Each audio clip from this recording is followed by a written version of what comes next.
નમસ્કાર, આપનું સ્વાગત છે ગુજરાતનો અવાજ ચેનલ ઉપર અને હું છું આપની સાથે પત્રકાર કાજલ સુવા। મારી પાછળ તમે વોટ જોઈ રહ્યા છો ધાંગધ્રા તાલુકા પોલીસ સ્ટેશન। આશરે 60 જેટલા ખેડૂતોને ડિટેન કરવામાં આવ્યા છે કોંઢ ગામમાં। આજે સવારથી તમે ગુજરાતનો અવાજમાં એક્સક્લુઝિવ અને લાઈવ જોઈ રહ્યા છો કે ખેડૂતોને એક રસ્તો રોકીને બેઠા હતા, આંદોલન કરી રહ્યા હતા। પણ એ કઈ રીતે તમે સમજો, રસ્તો કઈ રીતે ખેડૂતોએ રોક્યો તો કે સાઈડમાં બેઠા હતા, ત્યાંથી જેટલા વાહનો નીકળી રહ્યા હતા એ બધાને ખેડૂતો શાંતિથી જવા દેતા હતા। પોતે રસ્તા ઉપર બેઠા હતા 48 ડિગ્રી તાપમાનમાં। 3 વાગ્યા સુધી, આશરે 3 વાગ્યા સુધી એ કોંઢ ગામની ચોકડી પાસે બેઠા ખેડૂતો રોડ ઉપર। કોઈ જવાબ નહીં, ખેડૂતોને સાંભળવામાં ન આવ્યા, પૂછવામાં ન આવ્યું કે તમારો પ્રશ્ન શું છે।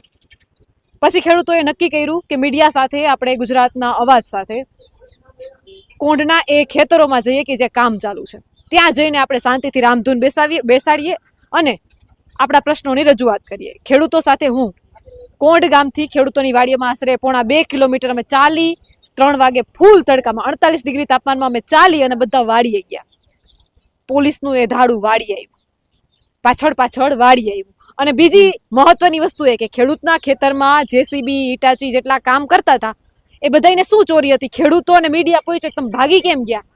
જો તમે કંઈ ખોટું નથી કરતા તો તમારે ભાગવું કેમ પડ્યું? તમે ભાગ્યા એનો મતલબ કે કંઈક તો ખોટું કર્યું છે તમે। સીધા ત્યાંથી જે મજૂરો બિહારથી, યુપીથી કામ કરવા માટે આવેલા ખાનગી કંપનીના મજૂરો હતા એને પણ હટાવી દેવામાં આવ્યા। અને પછી એન્ટ્રી મારે છે સુરેન્દ્રનગરની બાહોશ પોલીસ। અને પછી જે ગુજરાતના અવાજમાં તમે લાઈવના માધ્યમથી જોયું છે, સર્વપ્રથમ કોને પકડ્યું ખબર?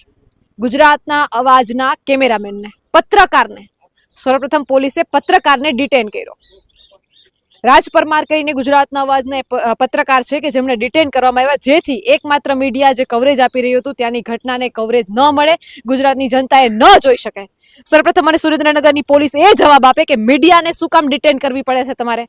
આપણે બોટાદ વખતે જોયું, બોટાદમાં પણ મીડિયાને ડિટેન કરી, સુરેન્દ્રનગરમાં ફરી એ ઘટના રિપીટ થઈ, કોંઢમાં એ ઘટના રિપીટ થઈ। અમારા કેમેરામેનને ડિટેન કરવામાં આવ્યો જેથી વિડીયો ન લઈ શકે, પરંતુ કેમેરામેનને પણ ખૂબ અભિનંદન આપું છું, એમની હિંમતને સલામ આપું છું કે એમણે પણ જરાય અચકાયા વગર સતત કવરેજ ચાલુ રાખ્યું। રાજ પરમારને ખૂબ અભિનંદન કે જે દેશ માટે સેવા આપી રહ્યો છે। એ કેમેરામેનને, રાજ પરમારે, પત્રકારને ખૂબ અભિનંદન પાઠવું છું ગુજરાતની ટીમ વતી કે એમણે સતત કવરેજ આપ્યું।